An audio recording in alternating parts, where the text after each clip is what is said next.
I'm calling Chicago and I'm saying, what do you want for pick number 1? I need Caleb Williams. Williams, dangerous.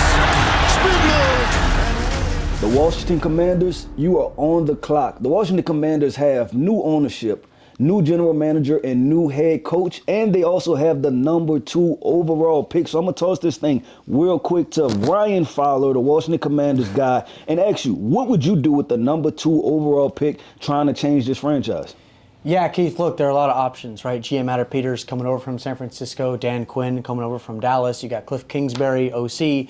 The coaching staff looks good on paper, but there's not a single team in football that wins games from a coaching perspective on a spreadsheet. You got to line up and you got to execute and you got to win in the draft. And that's why we're here today on the draft room discussing what the Burgundy and Gold are going to do. But at 2, we always talk about where teams focus in the draft, and that is where in the top 5 is quarterbacks. Yep. You got to flat out get your guy. And they thought they had their guy back in 2012 with the number 2 overall pick and Robert Griffin III, a former Heisman winner. And here we are in 2024, 12 years later, talking about another guy that's a former Heisman winner, has a similar type of skill set to Robert Griffin III in Jayden Daniels. Yeah, quarterback Jayden Daniels from LSU has spent time with Washington in this pre-draft process. They just flat out have to get the position right. And look, Sam Howell, it was fun for a year, the Eric Bieniemy experiment. So are you over it?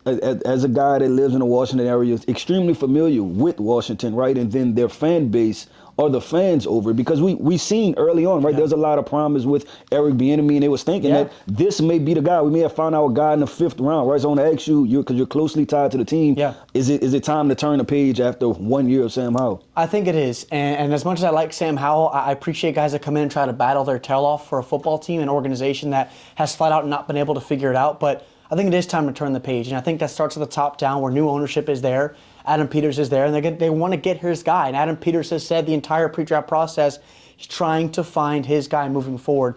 But I think really the focus for me, as much as it is at 2, it moves into day 2, where this team has to consistently be able to build around the roster that they do have. Because, guys, at the end of the day, there are not many rebuilding rosters in football that have cornerstones on either side of the ball that Washington does. Carolina, I don't know if there's many cornerstones in Carolina or New England or Arizona. Maybe there's a couple here and there.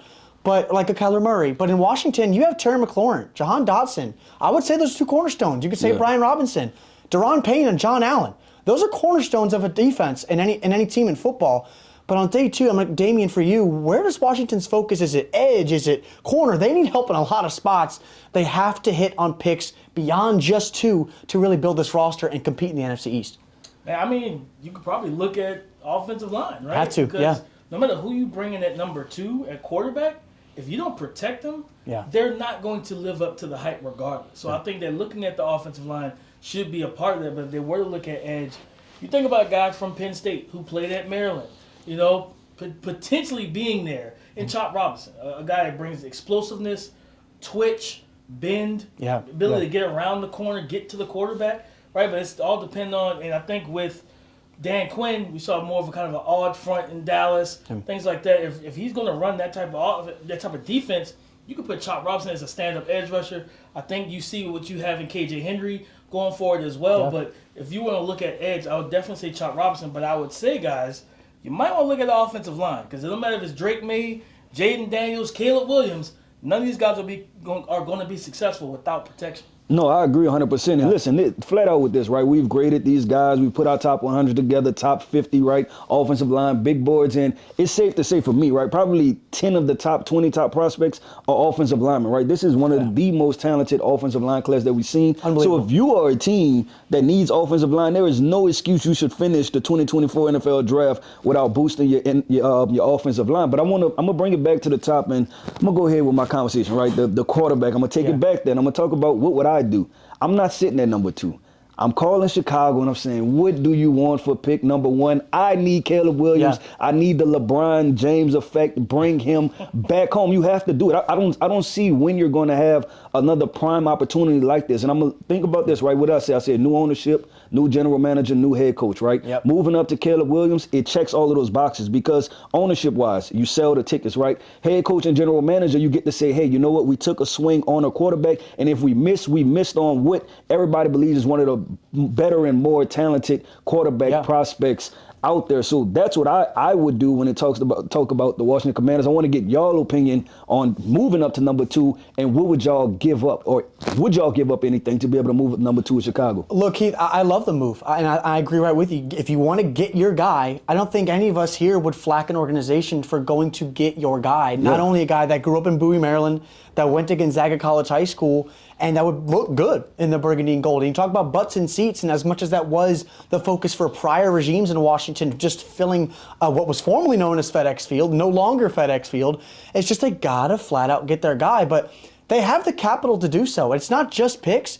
They also have money. They have the most projected cap space in football to go and make moves in free agency as well, where they're not going to spend on big prize free agents and bring one guy, 2 guys here and there. So, but I'm in the draft and I'm at 2 and I only got to move up 1 spot. It's going to depend how much Chicago values a guy like Caleb Williams, right? If they love Caleb Williams, you got to move back.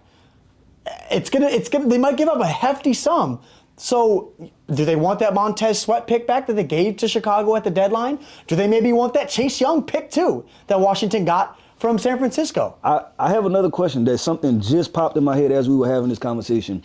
If Chicago they're hell-bent on drafting Caleb Williams, we know that they're getting rid of Justin Fields. Yeah. Is there any shot you send one of those second rounders or those third rounders and you say, give me Justin Fields? No. Why not?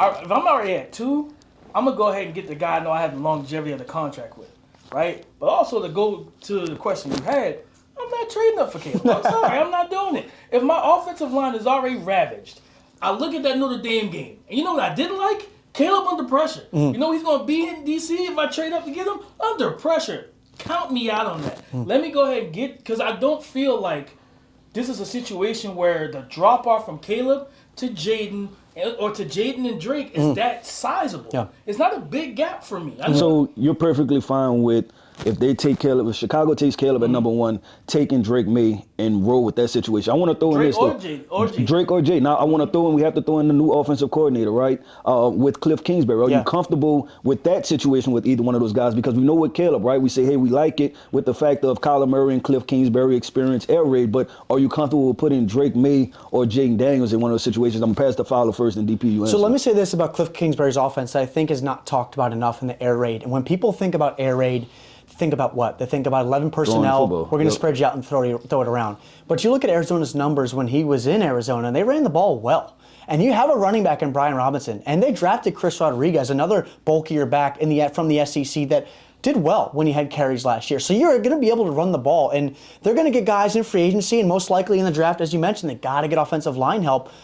But at the end of the day, trading up for Caleb Williams, I want a guy in the building that can ultimately get away from masking the issues that you may have along the front 5, because feeding Terry McLaurin and Jahan Dotson would be great, and they have the money to pay a guy like Curtis Samuel to come back. So why not get a guy like Caleb Williams to where the comparisons are to Patrick Mahomes? That's scary doing that when you're comparing to potentially the best to ever do it at the quarterback position. The guy still hasn't hit 30 years old yet.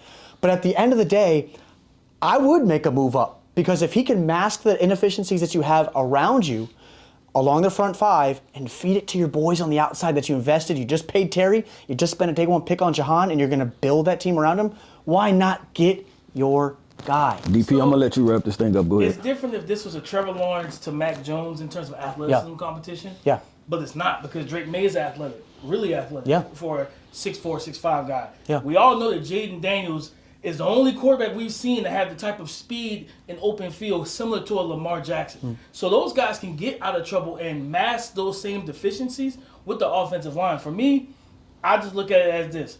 If I have the money, I'm going to go ahead and get whatever I need, and I'm going to stay at 2. I'm going to get, because again, that drop-off is just not big to me. Yeah. And again, watching, even though as talented as Caleb is, I've watched him in that offense this year, and while he would pair well with Cliff, there was a lot of problems in that situation, right? Drifting in the pocket, holding on to the football, passing it off, passing down the easy read to go into deep territory, troubled waters, testing windows he had no business testing. As exciting as he is, if I can get JD, Drake Maye, use that money to build this team around him and not have to give up capital, I'm going to stay put, keep my feet 10 toes down, stand on business, and go ahead and draft one of those guys. So I will say this real quick, and I think it's something that goes overlooked with these quarterbacks, and it's going to go with Caleb, Jayden, or Drake Maye, the top 3 guys, most likely, wherever they go.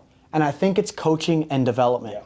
Because wherever they go, scenarios and atmospheres matter so much, and correlating surroundings matter for all these guys. It doesn't have to just be quarterbacks. It can be edge rushers, running backs, who you have up front. Saquon Barkley in New York, for God's sakes, coming out of Penn State. Absolutely unbelievable talent, but the guy didn't have anybody to run behind at Penn State. So coaching and development, as much as it is just fundamental talents, it goes overlooked with every single quarterback every single year. Well, there you have it, ladies and gentlemen. Listen, I'm all for Caleb Williams trading up and going to get him. DP said sit at pick number 2, and if Jayden Daniels or Drake Maye falls to you, you take him. Ryan Fowler said, listen, just give me the guy that's going to win some games for my Commanders. But we all can agree on this, is that they need offensive line help at the end of the day. So there we have it. Draft room, Washington Commanders, you on the clock.